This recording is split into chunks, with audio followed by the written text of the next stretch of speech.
Hello students, welcome to my YouTube channel Sahaj classes. तो देखो, मैंने एचएस से रिलेटेड बहुत सारी वीडियोस डाली हैं।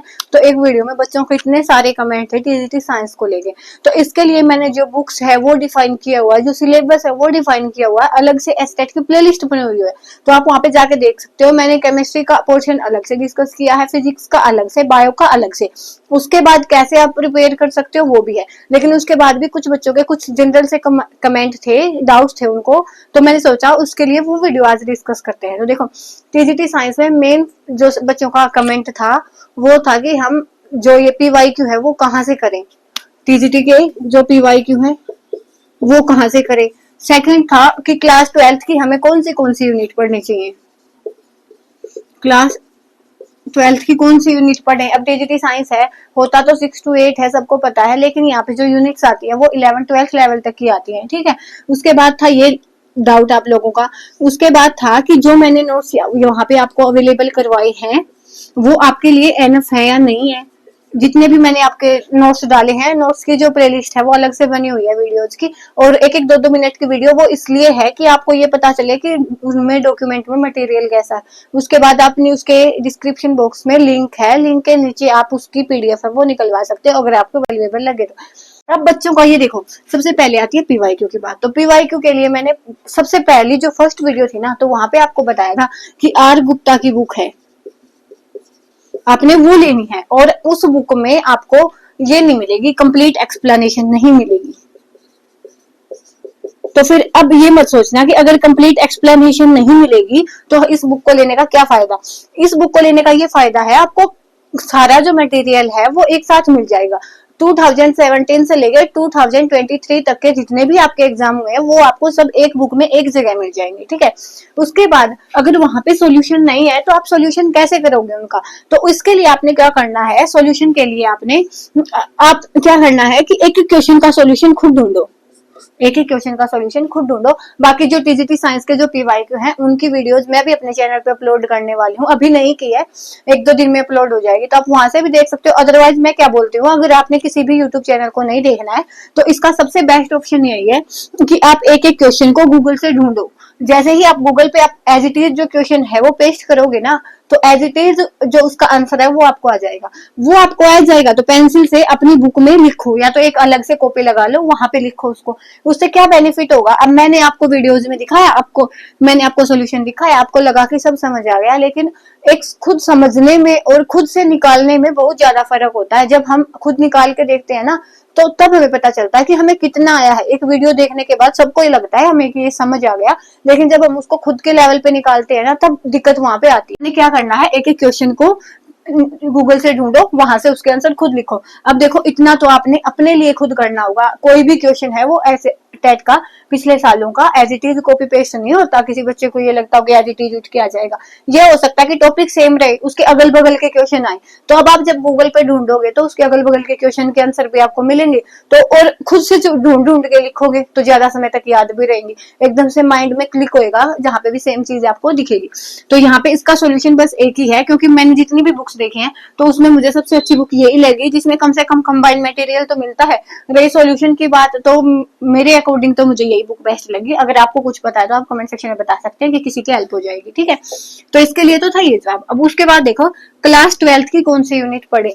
अब जैसे है ना पीवाईक्यू आप देखोगे तो वहां पे एक क्लास 11th की पूरी यूनिट पढ़ने की जरूरत नहीं है। वहां पे आप टॉपिक देखोगे, जैसे फिजिक्स में है सिंपल हार्मोनिक ऑसिलेटर एसएचओ, इसके क्वेश्चन बहुत बार रिपीट होते हैं। तो इसके लिए क्या जरूरत है कि हम कंप्लीट यूनिट को पढ़ के आए, इसको अच्छे से करो, इसके आगे पीछे के जितने क्वेश्चन बनते हैं वो करो, हाइट कैसे निकलती है, रेडियस कैसे निकलती है वो करो। उसके बाद जैसे आईयूपीएसी नेमिंग है, आईयूपीएसी नेमिंग है, तो कंपाउंड की जो आईयूपीएसी नेमिंग है वो भी आती है, तो उसको अच्छे से कर लो। उसके बाद क्या आते हैं हमारे पास, जैसे एग्जाम्पल के लिए मैं आपको बता रही हूँ, हाइब्रिडाइजेशन निकालनी आती है, बॉन्ड ऑर्डर निकालना आता है। तो आप ऐसे है ना, पीवाईक्यू का यही फायदा है, जैसे आप पीवाईक्यू को देखोगे ना तो वहां से आपको टॉपिक एनालाइज होने स्टार्ट हो जाएंगे कि अब कितना तो आपने अपने लिए खुद ही करना पड़ेगा, क्योंकि अगर आप जगह जगह कमेंट करोगे, जगह जगह आप देख के आओगे ना, तो बस आपको बजलिंग होगी, इसके अलावा कुछ नहीं होएगा। और आपके 3 महीने कैसे चलेगा आपको पता भी नहीं चलेगा। तो यहाँ पे आपने ये वाले जो टॉपिक है वहां पे कॉपी पे लिखो कि ये वाला जो टॉपिक है वो 12th क्लास का है और टीजीटी में आया हुआ है। तो इससे आपको आइडिया लग जाएगा कि कैसे हमारी चीजें हैं वो हो रही हैं। तो क्लास 12th के लिए मैं बस इतना ही बोलूंगी, कोई स्पेसिफिक यूनिट हम नहीं बोल सकते, क्योंकि क्या पता किस यूनिट से कहां से टॉपिक उठ जाए। तो वो एक इतना सारा अगर पढ़ना है तो फिर अच्छे से ही पढ़ो, पूरी को ही पढ़ो। या तो जिसका जो मेन सब्जेक्ट है, किसी ने पीजीटी की हुई है तो आप वो पीजीटी वाला जो आपका मेन सब्जेक्ट है वो वाला पढ़ लो, और क्या कह सकते हैं। तो इसके लिए तो यही रहेगा। उसके बाद देखो जो सबसे मोस्ट कॉमन डाउट अपने चैनल पे टीजीटी साइंस और पीजीटी केमिस्ट्री का जो नोट्स अवेलेबल करवाने स्टार्ट किए हैं, तो वहां पे बहुत से बच्चों का कमेंट था कि क्या वो नोट्स है वो हेल्पफुल होंगे। तो अब देखो, नोट्स हेल्पफुल होंगे वो तो आप पे डिपेंड है। मैं कैसे बता सकती हूँ कि आपके लिए नोट्स हेल्पफुल है या नहीं है। मैं आप लोगों के लिए इसके लिए एक चीज बोलूंगी आप लोगों को कि कोई भी बच्चा ये मत समझना, देखो नोट्स में मैंने लिखा है पूरी एनसीईआरटी की बुक, मतलब एनसीईआरटी की एक एक यूनिट से मैंने नोट्स बनाए। अब वहां पे मुझे एक एक वर्ड का मतलब पता है कि मैंने क्या लिखा है, लेकिन आप लोगों को नहीं पता है ना। तो आपने क्या करना, पहले एक बार एनसीईआरटी को पढ़ लो, जो यूट्यूब पे मिलती है ना one shot video line by line NCERT की। तो अगर आपने 3 घंटे भी एक यूनिट को दिए है ना, उसके बाद अगर आप नोट्स पढ़ोगे ना, तो फिर आपके लिए मैं बोल सकती हूँ कि बिल्कुल बेनिफिट है, बिल्कुल बेनिफिट होगा, बिल्कुल वैल्यूएबल होंगे नोट्स। पहले आप अपनी एनसीईआरटी तो आपने पढ़नी पड़ेगी, उसके बाद भी तो समझ भी तो उसके बाद ही आएगा ना मैंने लिखा क्या है।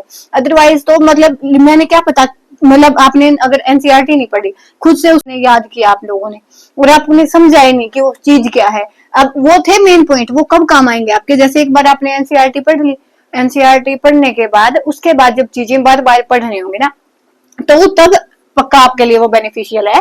लेकिन एक बार एनसीईआरटी जरूर देख लो, जरूर से जरूर देख लो, क्योंकि फिर यही होता है कि नोट्स, वो जो बेनिफिट है नोट्स का वो बिल्कुल है, लेकिन नोट्स का बेनिफिट तभी होगा एक बार आप एनसीईआरटी से गो थ्रू कर लो। 2-3 घंटे कोई मैक्सिमम नहीं होते, मैक्सिमम से मैक्सिमम आपकी 20 to 25 यूनिट होंगी। तो वहां से आप वहां पे क्या करो, एक बार वहां से देख लो, एनसीईआरटी जल्दी जल्दी से पढ़ लो, उसके बाद उन नोट्स को पढ़ना, फिर मैं बोल सकती हूँ। उसके बाद आप खुद भी देखोगे तो आपको लगेगा कि हाँ नोट्स वैल्यूएबल है।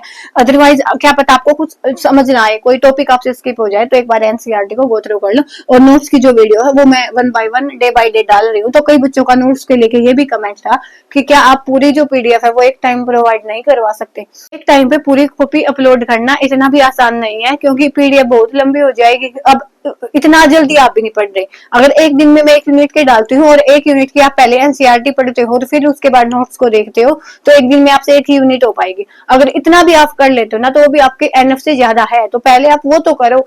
अगर एक सारे नोट्स आपको मिल भी गए तो इकट्ठा करके भी क्या करोगे उनका, और डेली बेसिस पे मैं आपको डाल ही रही हूँ। तो प्लीज ये कमेंट मत किया करो कि एक नोट्स हैं जितने भी वो सारे एक साथ दे दो। अगर मैं दे सकती ना तो मैं कब की दे चुकी होती, क्योंकि पीडीएफ बहुत ज्यादा लंबी हो जाती है तो फोन भी सपोर्ट नहीं कर पाता। तो इसके लिए आप भी समझो, डेली बेसिस पे आपको मिल जाएंगे पीडीएफ, और 1 महीने में मैक्सिमम से मैक्सिमम जितनी पीडीएफ मेरे पास है वो सब आपके पास होंगी। तो इतना पेशेंस आप बना के रखो। इसके साथ ही टीजीटी साइंस के लिए आप यही है कि आप पहले क्या करो, एनसीईआरटी का जो सिलेबस मैंने डिस्कस किया है ना, तो वहां से टॉपिक यूनिट वाइज टॉपिक लिखो। उसके बाद जैसे मैंने 2 डाले हैं, लाइट और ह्यूमन आई डाले हैं, तो पहले आप लाइट एनसीईआरटी से पढ़ लो, उसके बाद वहां से पढ़ लो। ऐसे ही आपने ह्यूमन आई पहले एनसीईआरटी से देख लो, उसके बाद नोट्स हैं ये आपके पास रिवीजन के लिए। तो ऐसे आपने करना 1 by 1, जितना भी सिलेबस होएगा, जितना मेरे पास है मैं सारा आपको वहां पे अवेलेबल करवाऊंगी। तो ये आप देख लेना कि आपके लिए हेल्पफुल होगा या नहीं होगा। तो टीजीटी साइंस के लिए जितने भी बच्चों के कमेंट थे, डाउट्स थे, होप मैंने यहाँ पे सब लिए होंगे। अगर फिर भी कुछ बचता तो आप कमेंट सेक्शन में पूछ सकते हो। मैक्सिमम से मैक्सिमम बच्चों के रिप्लाई है मैं वो कमेंट सेक्शन में ही कर देती हूँ, लेकिन फिर भी कुछ का रह जाता है तो उसके लिए सो सॉरी। आप कमेंट में लिख सकते हो, वहां पे आपको रिप्लाई मिल जाएगा। नेक्स्ट वीडियो में मिलेंगे नेक्स्ट टॉपिक के साथ, तब तक के लिए धन्यवाद। Thanks for watching my video.